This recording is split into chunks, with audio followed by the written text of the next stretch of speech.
Hello everyone, welcome back to the channel Web Vidyapeeth. Hope you all are doing great at your homes. So, आज के lecture में आप लोग के साथ में डिस्कस करूंगी chapter number 9 that is some applications of trigonometry. ठीक है, so in the previous chapter जहाँ पे हमने इंट्रोडक्शन पढ़ा था ट्रिग्नोमेट्री का, ट्रिग्नोमेट्री होती क्या है, what all concepts are there, जैसे कि रेशियोज हमने पढ़े थे, स्टैंडर्ड वैल्यूज हमने पढ़ी थी ट्रिग्नोमेट्रिक रेशियोज की. ठीक है, तो अब इस चैप्टर में इन द चैप्टर 9 आप लोग क्या पढ़ोगे, application. Now what does application means, application मतलब अब उन्हीं ट्रिग्नोमेट्रिक कंसेप्ट्स को आप अप्लाई करोगे इन क्वेश्चंस. ठीक है, किस तरीके से आप अप्लाई करके आप क्या चीज़ आपसे पूछा गया है that you will get to know here. तो यहाँ पर basically trigonometry right angle triangle पे वर्क करता है एज वी ऑल नो. ठीक है, ये तो हमको सबको पता है कि trigonometry works on a right angle triangle. Let's say this is ABC. ठीक है, और यहाँ पे जो एप्लीकेशन है ट्रिग्नोमेट्री का, बेसिकली क्या फाइंड आउट करने के लिए हम यहाँ पे यूज करेंगे, हाइट एंड डिस्टेंस. ठीक है, तो इस चैप्टर को हम हाइट एंड डिस्टेंस नेम से भी जानते हैं. तो हाइट एंड डिस्टेंस बेसिकली यहाँ पे आप फाइंड आउट करोगे. काइंड ऑफ आपको कुछ गिवन होगा कि इस डिस्टेंस पे कोई पर्सन है and somewhere there is a tower on the top of a building, तो वहाँ पर्सन से उस टावर तक की डिस्टेंस आपको फाइंड आउट करनी पड़ेगी. या फिर आपसे पूछ लिया जाएगा कि टावर की हाइट कितनी है फ्रॉम द ग्राउंड. ठीक है, such kind of questions you will get to study है. ऑल राइट, तो पहले तो हम देख लेते हैं कि यहाँ पे क्या क्या चीज़ें हैं, क्या मेन पॉइंट्स हैं एप्लीकेशंस ऑफ ट्रिग्नोमेट्री में. So let's say I am giving an example. Let's say there is a person. ठीक, अभी मैं सिंपली ऐसे एक पर्सन बना रही हूँ. Let's say there is a person, और ये पर्सन क्या कर रहा है, देख रहा है. किसको देख रहा है, एक बिल्डिंग के टॉप को देख रहा है. अब एक बिल्डिंग है यहाँ पे मान लेते हैं. ठीक है, now this is a building, building का टॉप ये है. तो ये पर्सन यहाँ से इस बिल्डिंग को वॉच कर रहा है. ठीक, इस तरीके से इसको देख रहा है. ऑल्सो यहाँ तक जो इसके आई से एक स्ट्रेट लाइन इस बिल्डिंग के बेस तक जा रही है. ठीक है, तो ये आपके पास क्या फॉर्म हो के आ रहा है, एक राइट एंगल ट्रायंगल फॉर्म हो के आ रहा है. This is ABC. और ऐसे कंसेप्ट में ये तो यहाँ से लेके यहाँ तक इसके आई का व्यू था, और जो बेस ग्राउंड में ये यहाँ पे स्टैंड कर रहा है, तो यहीं पे आपका क्या होगा, इसका ग्राउंड लेवल होगा. तो इसको मैं डॉट से बना रही हूँ. अभी आप जस्ट इसको देखो ABC को. So this is a right angle triangle, person is watching top of the tower. तो ये जो लाइन होती है दिस AC लाइन, इसको हम बोलते हैं लाइन ऑफ साइट. ठीक है, लाइन ऑफ साइट बोलते हैं क्योंकि यहाँ से देखा जा रहा है इसको. ठीक, ऑल्सो जो आई से लेके यहाँ तक की बिल्डिंग के बेस यहाँ तक का जो लाइन है, this is called horizontal line. Okay, तो these are the two concepts, line of sight and horizontal line. तो line of sight क्या होता है, line of sight is, let me just write here,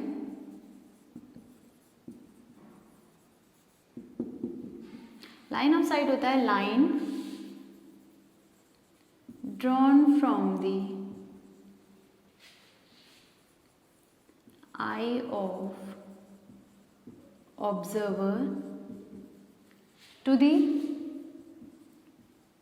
point on the object, to the point on the object viewed by the observer. ठीक है, तो basically जो line of site होता है वो क्या होता है, वो लाइन होती है जो कि कहाँ से ड्रॉ हो रही है, ऑब्जर्वर की आई से ड्रॉ हो रही है. कहाँ तक ड्रॉ हो रही है, जिसको वो देख रहा है उस ऑब्जेक्ट के पर्टिकुलर पॉइंट पे.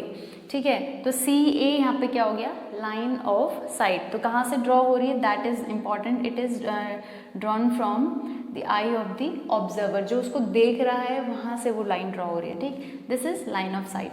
अब हॉरिजॉन्टल लाइन क्या होती है? What is horizontal line? Again horizontal line होती है आपकी लाइन ड्रॉन फ्रॉम, ये line drawn through I of an observer. Simply again I of the observer से जो लाइन ड्रॉ हो रही है straight, that line is called horizontal line, ठीक है। तो ये मेन यहाँ पे पॉइंट्स है, line of sight and horizontal line. Angle of elevation, अब यहाँ पे एंगल ऑफ एलिवेशन क्या होता है? And there is one more topic that is angle of depression, ठीक है। So let me just erase it.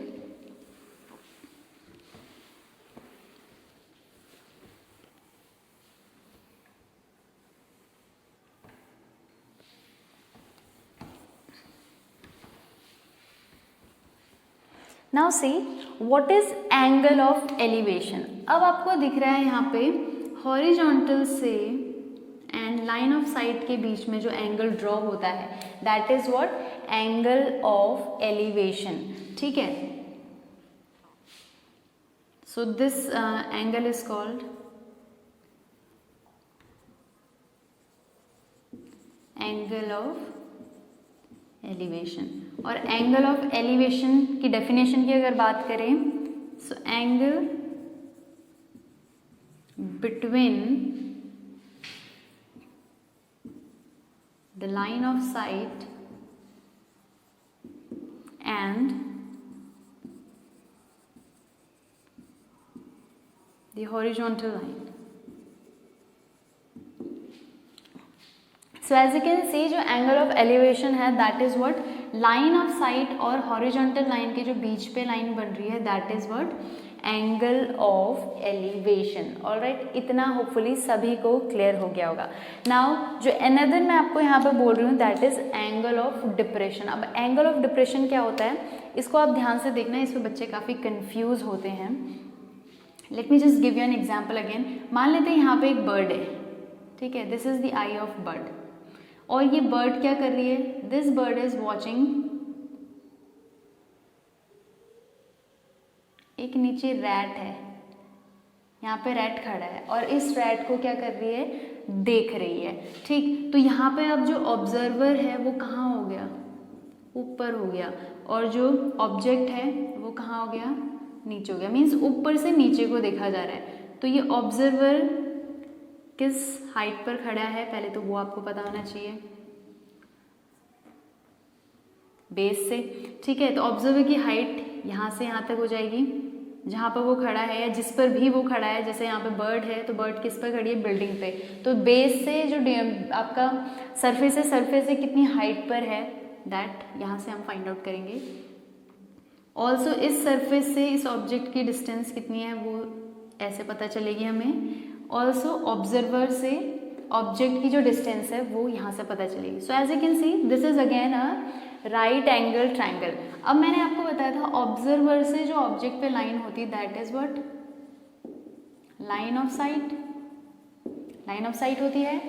Also observer से एक स्ट्रेट लाइन ड्रॉ होती है that is what? Horizontal line, जो कि हमने यहाँ पे ड्रॉ करती है। एज यू कैन सी यहाँ पे ऑब्जर्वर था तो यहाँ से एक स्ट्रेट लाइन गई थी, तो यहाँ पर तो ऐसे कोई स्ट्रेट लाइन जा नहीं रही है। अगर यहाँ पे उसकी आईज है, इस आई से वो यहाँ देख रहा है, तो इसके जस्ट स्ट्रेट एक लाइन होगी that will be what? Horizontal line, ठीक है। अब अगेन सेम कंसेप्ट रहेगा आपका, हॉरिजॉन्टल लाइन और लाइन ऑफ साइट के बीच पे जो एंगल बन रहा है this angle will be what?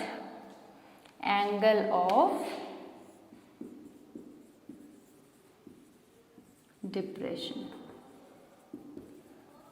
ठीक है। जब एंगल डाउनवर्ड डायरेक्शन में इस तरीके से बनेगा मींस जब ऑब्जर्वर आपका टॉप पे होगा, ऑब्जेक्ट नीचे होगा, तो एंगल ऑफ डिप्रेशन वाला कंसेप्ट लगेगा। एंड जब ऑब्जर्वर नीचे होगा, ऑब्जेक्ट ऊपर होगा, तो आपका कौन सा कंसेप्ट लगेगा, एंगल ऑफ एलिवेशन। यहाँ पे ऑब्जेक्ट यहाँ पे था एंड यहाँ पे आपका ऑब्जर्वर था, ठीक। So this is your angle of depression. और अगर आप एंगल ऑफ डिप्रेशन की डेफिनेशन की बात करें तो ये भी क्या है, this is also between horizontal line and the line of site, ठीक। तो डेफिनेशन इज ऑलमोस्ट सेम, बस आपको ये पता करना है कि एंगल ऑफ डिप्रेशन में ऑब्जर्वर ऊपर होता है, ऑब्जेक्ट नीचे, and horizontal and line of site के बीच में ही एंगल ऑफ डिप्रेशन बनेगा। अब क्वेश्चंस में अगर आपको इस तरीके से आता है, ये तो हमने एक इमेजिनरी लाइन ड्रॉ करी है, तो आप इसको कैसे फाइंड आउट करोगे। यहाँ पे अगर देखें तो एक एंगल बन रहा है, राइट एंगल ट्रायंगल है, तो हम तो यहाँ पे डायरेक्टली फॉर्मूला लगा सकते हैं, कोई सा भी रेशियो यूज़ कर सकते हैं, बिकॉज एंगल है right angle triangle. But right angle triangle यहाँ पे ये वाला है, दिस ABC, और ये जो हॉरिजॉन्टल लाइन है ये आउटर साइड में है, तो इस एंगल को कैसे हम कैलकुलेट करें, आई मीन इस एंगल की हेल्प से हम कैसे रेशियोज कैलकुलेट करें। तो अगर आप देखो, this line is what, parallel to BC, और ये आपका क्या काम कर रहा है, ट्रांसवर्सल का काम कर रहा है, तो ये Z फॉर्म कर रहा है। अगर दिखे आपको, this is forming a Z, तो जो भी एंगल यहाँ पे होगा वही एंगल क्या हो जाएगा, यहाँ पर भी हो जाएगा, ठीक है, बाय ऑल्टरनेट इंटीरियर एंगल। और इसकी हेल्प से आप फर्दर क्वेश्चंस को सॉल्व कर सकेंगे इन दिस चैप्टर। ऑलराइट, तो these are the main points जो कि आपको एप्लीकेशंस ऑफ ट्रिग्नोमेट्री में ध्यान रखना है, that is angle of elevation and angle of depression. Also जो हमने प्रीवियस चैप्टर में पढ़ा हुआ है, रेशियोज पढ़े हैं हमने, डिफरेंट रेशियोज, तो वो सारे रेशियोज की values, that is standard values जो हर डिग्री पे 0 डिग्री, 30, 45, 60, 90, ये सारे आपको लर्न होने चाहिए इस चैप्टर में क्वेश्चंस को सॉल्व करने के लिए। एंड रेशियोज जो मैंने आपको शॉर्टकट बताया था, पंडित बद्री प्रसाद हर हर भोले वाला, this was for sine, cos and tan, और नीचे से आ जाएगा कॉट, सेक एंड यहाँ पे कॉसेक, ठीक है। ये आपको लर्न होना चाहिए इन दिस चैप्टर। आपको स्टैंडर्ड वैल्यूज, डिग्रीज लर्न होनी चाहिए। बाकी जो भी इसमें फॉर्मूलेज थे, आइडेंटिटीज थी ट्रिग्नोमेट्रिक चैप्टर के, वो आपको सारे लर्न होने चाहिए for solving questions in this chapter, in 9th chapter. Alright, hopefully इतना सभी को क्लियर हो गया होगा। सो या this is it in this lecture. इस लेक्चर में सिर्फ इतना ही इंट्रोडक्शन हमने इस चैप्टर का कर लिया है। Now in the next video I will be discussing with you exercise 9.1. So till then you guys just keep watching and keep practising at home. Thank you so much.